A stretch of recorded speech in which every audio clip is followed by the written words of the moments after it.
Welcome back, everybody, to the Parsha Review podcast. We are powering through the third Parsha of the Torah is Parsha Lech Lecha, where God gives a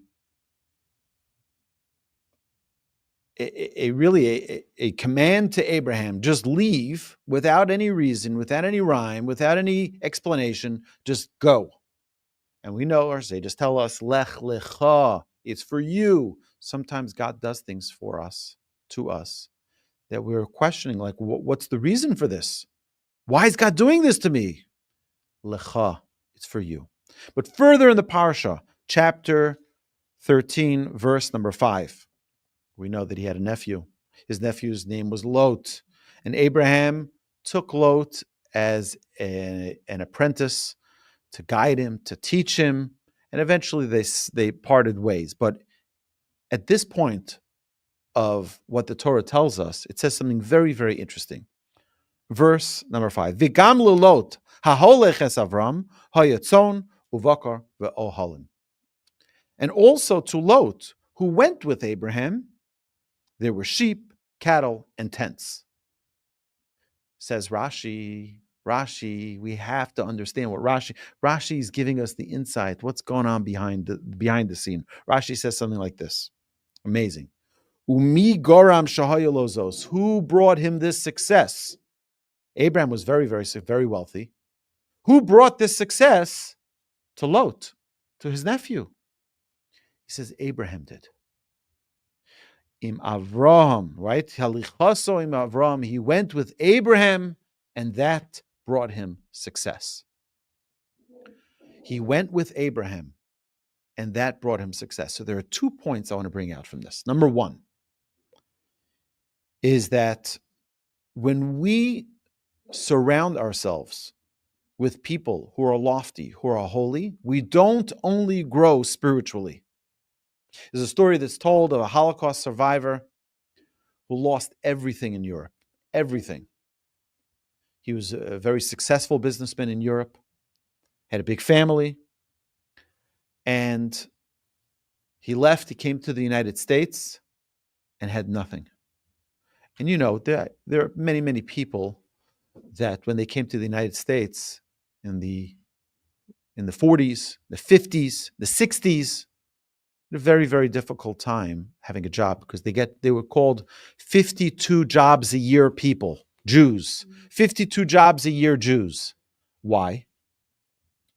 Because every week they wouldn't show up on Shabbos. They'd get fired. They'd come Sunday morning, like, where were you yesterday? He says, it's Shabbos, I'm religious, I'm observant. Out. Pink slip. In fact, someone told me that his grandfather would hang all of his pink slips in his sukkah as decorations for his children and grandchildren to understand the joy and the pride that he's not willing to give up on his Shabbos for his livelihood. So this specific individual comes to America and he starts starting to rebuild his life from nothing. So he asks, where is there a righteous scholar? Where is there a sage? He says, what do you need a sage for? You need a job. He says, no, I need a sage first. Found a few blocks away from him who was a very, very big, righteous, pious Jew. And he got very close to him. And then he got a job. Then he got other things. And he ended up growing a beautiful family, raising a beautiful family, and also did very well for himself financially.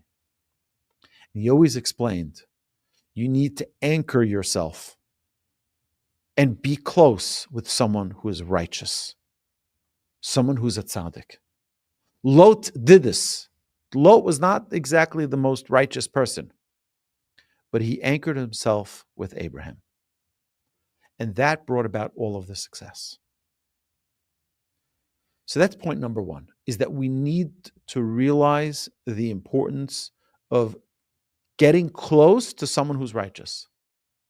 And we're living in Houston, Texas. It's not like we have a plethora of righteous, holy, pious Jews, but we need to seek them out, find them, and be close to them, and seek their guidance, and ask them advice. By the way, you should just know that there are many people in New York. You have many Hasidic masters, leaders of Hasidic movements, like you have the Satmar Rebbe, and you have the Babova Rebbe, and you have the Skver Rebbe, and you have all of these different Hasidic dynasties.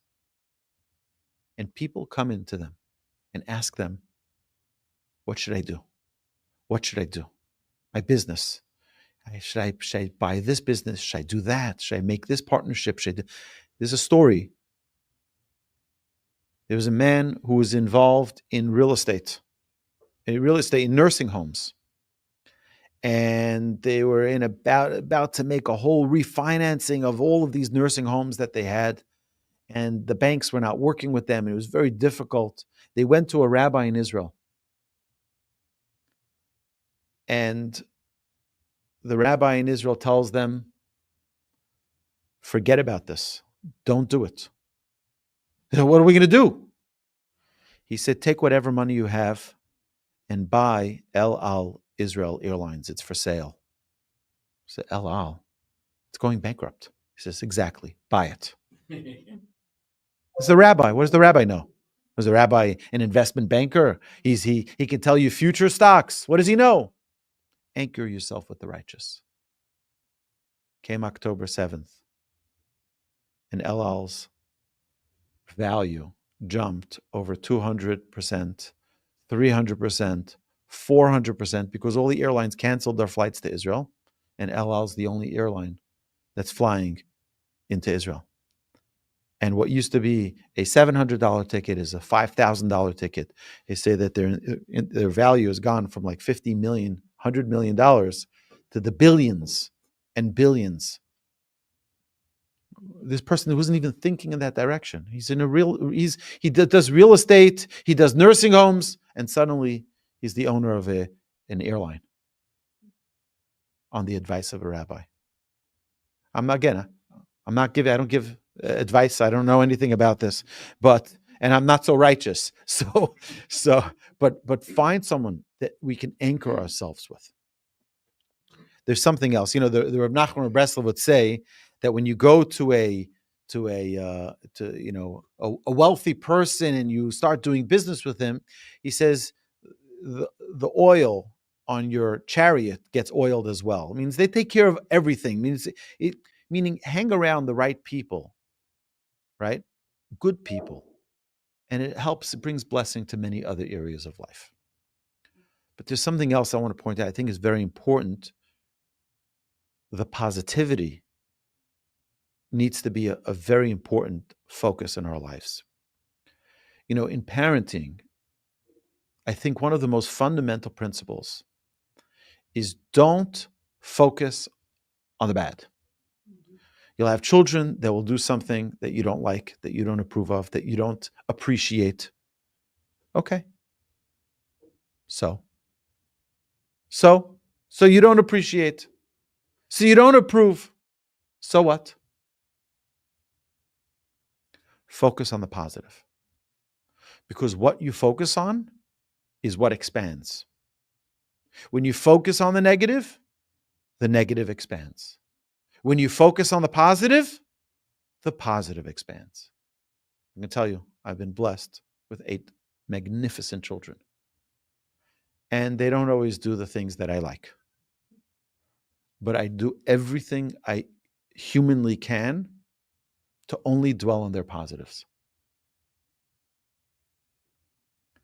Even if they come home with a report card that isn't up to their abilities, to the best of their abilities, I want to point out what was spectacular about that report card.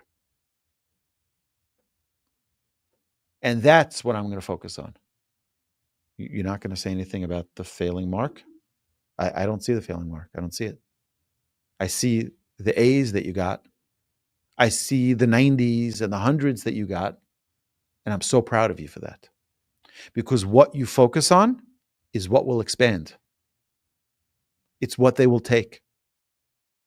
And if we focus on beating our children with negative and negative and negative, they become that. But alternatively, if we focus on the positive, they become that. The more we talk, and that's why I think it's important for us to attach this here, because the righteous are able to do that. They're able to bring out the beauty in every person, greatness in every person. You give the flower its proper sunlight, you give it its proper water. What happens? It shines, it's beautiful, it blossoms. But if there's darkness, and by the way, the entire world reacts to our voice. There's a lot of psychology on this, talking about the positivity builds positivity. The negativity builds or destroys with more negativity. So you know what? We can have a rotten day. If you're upbeat, even though it hurts, even though it's not necessarily the way you feel, but that positivity will bring about more positivity. And I've seen this time and daily. How come you're always upbeat? How come you're always upbeat? Because you know what the alternative is? I don't want the alternative. I want the positivity. So that's what I'm going to invest in. And I think this is what Lot learned from Abraham. He learned from Abraham, hang around the good people, you'll be influenced by good. Hang around positive people, you'll be influenced by positivity. Hang around bad people, it could be a disaster. The influence is because we are all influenced by our environment 100% of the time. And if we have a good environment, we'll be inspired by the goodness.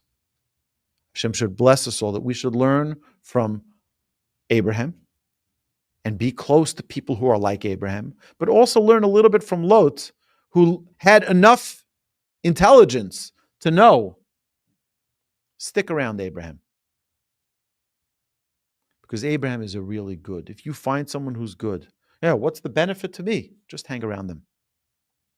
The osmosis will influence you to goodness. Hashem should bless us all